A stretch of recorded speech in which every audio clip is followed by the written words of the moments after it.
शिवाजीराजे विजापुरात स्थानबद्धच होते. ती 16 मे 1649 पासून पुढे या काळात शिवाजीराजांना आदिलशहाच्या विरुद्ध काहीही गडबड करणं शक्य नव्हतं.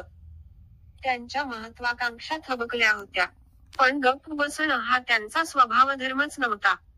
त्यांनी ओळखलं होतं की आदिलशाह, जंजिऱ्याचा सिद्दी, गोव्याचे फिरंगी अन दिल्लीचे मोघ हे आपले वैरी. पण यांच्यापेक्षाही दोन भयंकर शत्रू आपल्या जनतेच्या मनात घुसून बसलेले आहेत. त्यांना कायमचं हुसकून काढलं पाहिजे. त्यातील एका शत्रूचं नाव होतं आळस आणि दुसऱ्याचं नाव होतं अज्ञान. या दोन्ही शत्रूंना शिवाजीराजांनी आपल्या स्वराज्याच्या सीमापार पिटाळलं होतं. ते स्वतः अखंड परिश्रम करीत होते. विश्रांती म्हणजेच आळस, ती त्यांना सोसवतच नव्हती. त्यांचे हेर कोकणातील दऱ्याखोऱ्यांत आणि सागरी किनाऱ्यावर हव्या आणि नको अशा गोष्टींचा शोध घेत होते. कारण पुढची मोठी झेप कोकणावर घालायची होती. याच काळात त्यांचं लक्ष पुण्याच्या आग्नेयेस अवघ्या 10 मैलांवरती असलेल्या कोंढवे गावावर गेले. कोंढाणा ते भुलेश्वर या डोंगररांगेच्या उत्तरणीवर हे कोंढव वसलेलं होतं. तेथूनच बोपदेव घाटातून कर्हे पठारात जाण्याचा प्राचीन रस्ता होता.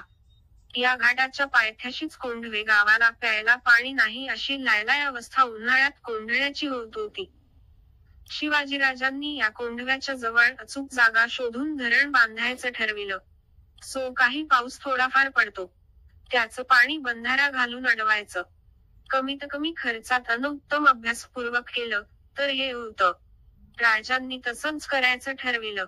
स्वतः जाऊन धरणाच्या जागेची पाहणी केली. जागा निवडली. तमच पण जिथं बंधारा घालायचा तिथंच एक प्रचंड धोंड उभी होती. ही धोंड फोडणं आवश्यकच होतं.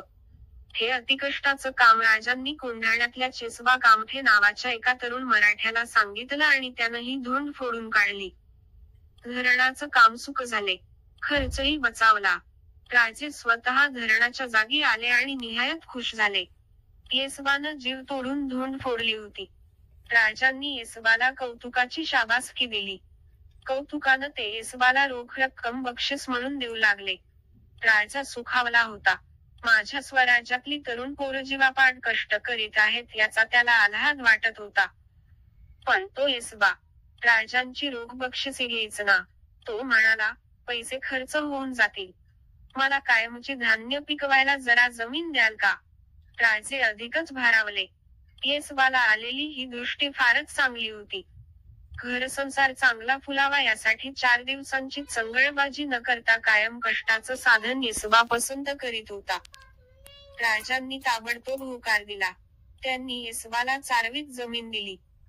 येसबाच्या आणि त्याच्या कुटुंबियांच्या मनात एक नवाच अभिमान फुलला की माझ्या स्वराज्यात, माझ्या राजानं, माझ्या कुटुंबाच्या कायम हितासाठी मला वावर दिलं. आता कष्ट करू. भरल्या कणगीला टेकून पोटभर हक्काची भाकर खाऊ. राजा अशा नजरेचा होता. दिवाळीत उपळं लावून आंघोळ घालावी अन मळ धुवून काढावा तसा राजानं कोणाला काही काम सांगून त्यांचा आळस आणि अज्ञान धुवून काढायचा दिवाळसणच मांडला. राजानं माणसं कामाला लावली. ज्यांना ज्याची गरज असेल त्यांना राजानं ऐनजिनसी मदत चालू केली. रोख रक्कम उधळली जाते. ज्या कामासाठी रक्कम घ्यायची ते काम करण्याऐवजी माणसं नको तिथं उधळपट्टी करतात. कामं बोंबलतात. अविवेकी माणसं उगीच लगीन करतात. उगीच देवळं बांधत सुटतात. देवाला काय हे असलं आवडतंय व्हय? राजांनी रोकड कर्ज आणि वतन इनाम देणं कधी सुरूच केलं नाही. शेजावसाहेबांनी पुण्यात प्रथम आल्यावेळी गरजवंतांना आपले संसार आणि उद्योगधंदे सजविण्यासाठी ऐनजिनसी मदत केली. तोच हा पायंडा राजे चालवित होते. रहाटवड्याच्या रामाजी चोरघ्याला शेतात विहीर बांधायला नाही का अशीच मदत केली.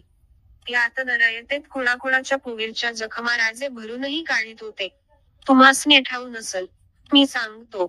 कोंढण्याच्या या येसबा कामठ्याच्या संसाराला फार मोठी जखम झाली होती. ती कशी?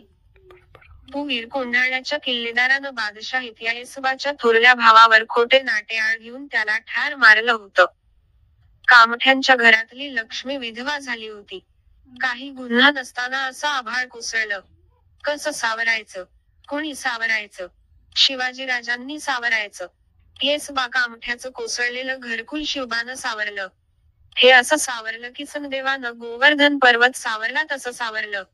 आपल्या बोटावर सावरलं. पण अवघ्या गवळ्यांच्या काठीचा आधार त्या पर्वताला मिळालाच की.